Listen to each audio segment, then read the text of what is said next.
Bonjour à tous et bienvenue sur Reboot Yu-Gi-Oh! Pour la première vidéo de la rentrée. Aujourd'hui, on va évidemment s'attaquer à la banlist qui sort cette semaine. Alors, est-ce qu'ils vont nous refaire une banlist où ils ne vont rien toucher comme la dernière fois, ou est-ce qu'ils vont enfin taper dans la méta? C'est ce qu'on va voir ensemble. Dans le cas où ils font une banlist très maigre, juste pour vendre et ou faire la pub de Phantom Rage, évidemment, on aura beaucoup de support de niveau 3. Pourquoi? Car il y a le support Phantom Knight, et il y a aussi les Datascape, qui est un nouvel archétype de niveau 3 et niveau 6. Du coup, je vois bien des trucs genre Terror Top être délimité, donc passer à 2 ou 3. Tour guide à 3, sûrement. Et ils vont peut-être oser mettre Bardiche à 1. Bardiche qui est, qui est banni en ce moment pour une très bonne raison. Mais bon, vu qu'il n'y a pas de tournoi officiel, ils peuvent faire ce qu'ils veulent. Nous avons une possibilité pour qu'ils délimitent certains Burning Abyss, comme Seer ou Graph, même si j'y crois vraiment pas trop, parce que le support PK c'est déjà du solide. Dans Phantom Rage, nous avons aussi Infernité qui fait son grand retour.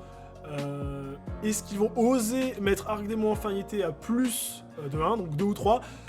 Je pense franchement qu'ils peuvent se le permettre. Arc Démon Infernité à 2, c'est aussi une possibilité.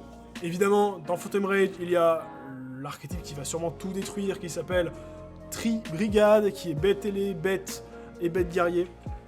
Et pour moi, il y a une carte qui aurait dû prendre depuis longtemps, c'est Tenki. Alors, je pense pas qu'ils vont la toucher, évidemment, mais pour moi, elle le mérite. Franchement, elle le mérite.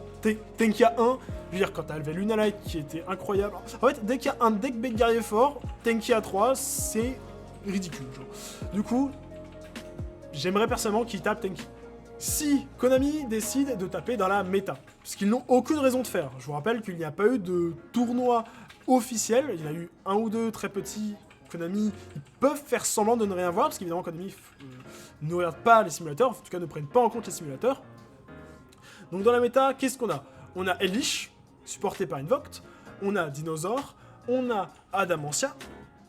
Évidemment, ce sont pour la plupart des decks qui viennent de sortir, qui sont relativement jeunes. Du coup, on peut pas les taper directement sur la logique de Konami, donc ils sont obligés de taper des trucs autour. Donc pour Adamantia, évidemment, le Dragon Block, comme tout le monde s'y attend, voilà, pour que ce deck combo infâme n'ait pas de recovery, en tout cas moins de recovery. Pour Elish, on va taper Elish, donc on va taper Invoked à côté. Invoked en plus qui fait un ravage avec Dragma, et donc ce qui mérite amplement de se faire toucher. J'aimerais personnellement voir Meltdown banni, mais je pense qu'ils feront la décision soit de mettre Meltdown à 1, soit Aleister à 1. Je pense plus pour Meltdown, parce que du coup, il y aura moins de chances de faire Magician's Soul en Meltdown. Mais bon, voilà, j'aimerais Meltdown à 1. On a Dinosaur, alors Dinosaur, je crois qu'il est un peu plus dans le collimateur que le reste. Alors, Dinosaur, c'est soit on bannit la statue barrière vent, soit on tape dans la consistance du deck, parce qu'évidemment, ils ont 3 Miscellaneous et 3 Fossil League, pour moi, c'est trop. Du coup, soit ils bannent la statue barrière vent, et c'est réglé, soit ils tapent dans Fossil League à 1 ou Miscellaneous à 1. C'est un des deux. Moi, perso, je pense que ce serait plus logique pour eux, en tout cas, de faire Miscellaneous à 1, plutôt que bannir la statue barrière vent ou Fossil League à 1, mais retenez les possibilités. Évidemment, dans la méta, il y a aussi les trucs unfair, donc je pense à Infernable ou au Dragon Link FTK, et je pense que c'est ce que Konami bannira en priorité s'il décide de faire une ban sur la méta. Donc pour le Dragon Link FTK, on a Aslapiscu qui risque d'être banni. On a dans Infernable Smoke Grenade, qui je vous rappelle c'est une magie qui permet de regarder la main de l'adversaire et de défausser une carte. Voilà, pas une fois par tour. Donc Infernable le fait 2 à 3 fois. Il y a déjà Connector dans le deck, donc il te ruine ta main, à la fin il met 4 TG, enfin bref. Ça mérite amplement d'être ban, c'est unfair. Et évidemment, on peut pas parler de ban sans parler de Alkifibrax, je le dirai jamais assez, ça sert à rien de bannir les 8 ou 9 cibles d'Alkifibrax possibles. Bannissez Alkifibrax, point, le problème est réglé. Voilà, donc si vraiment Konami veut fixer quelque chose dans la méta pour mettre un grand coup, je pense que c'est Alkifibrax qui prendra. Toujours dans la catégorie unfair, nous avons aussi Union Carrier, qui je vous rappelle c'est le Buster Lock, c'est lui qui ramène Aslapiscu.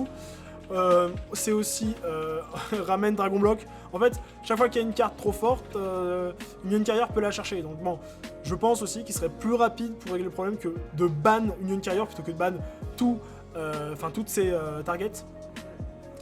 Nous avons aussi Anaconda, mais Anaconda c'est trop récent. Anaconda qui évidemment permet d'abuser de Dragoon.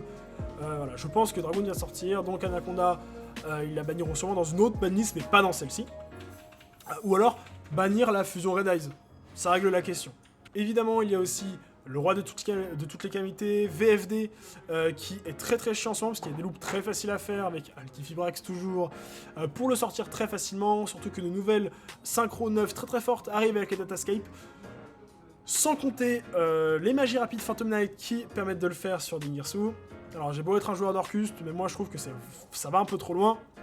Donc je vois bien, enfin, on le dit à chaque baniste en fait, hein, enfin une ban de VFD. Et évidemment, tant qu'on est dans les combos, etc., Linkross, comme tout bon token generator, doit être ban, tout comme les Tomahawk, tout comme les plein d'autres trucs, Dandelion, tout ça. Voilà, bannissez Linkross, ça enlèvera beaucoup de combos, et c'est vraiment une carte à toucher si vraiment Konami veut, encore une fois, taper dans la méta plutôt que de faire une banlist comme la dernière fois où il se passe rien. Donc voilà, je pense que j'ai à peu près tout couvert sur la méta et la banlist. Je pense que je vais faire une petite prédiction pour moi, évidemment. J'aimerais bien revoir Harp Orcust à 1. Parce que voilà, Orcust fait plus rien, c'est une spé du deck qui relancerait bien le deck. Surtout voilà, ça permet de vendre les Gears derrière, donc peut-être qu'il y a une logique financière pour Konami. Puis bon voilà, c'est une spé du deck quoi. Dino ils en ont 5 et puis bon, ils ont rien touché pour l'instant. Enfin, voilà, n'hésitez pas à vous abonner si ça vous a plu. Évidemment, si vous avez votre propriété de la banlist ou un commentaire à faire sur la même, n'hésitez pas à me le dire en commentaire. Puis voilà, je vous souhaite une bonne rentrée à tous.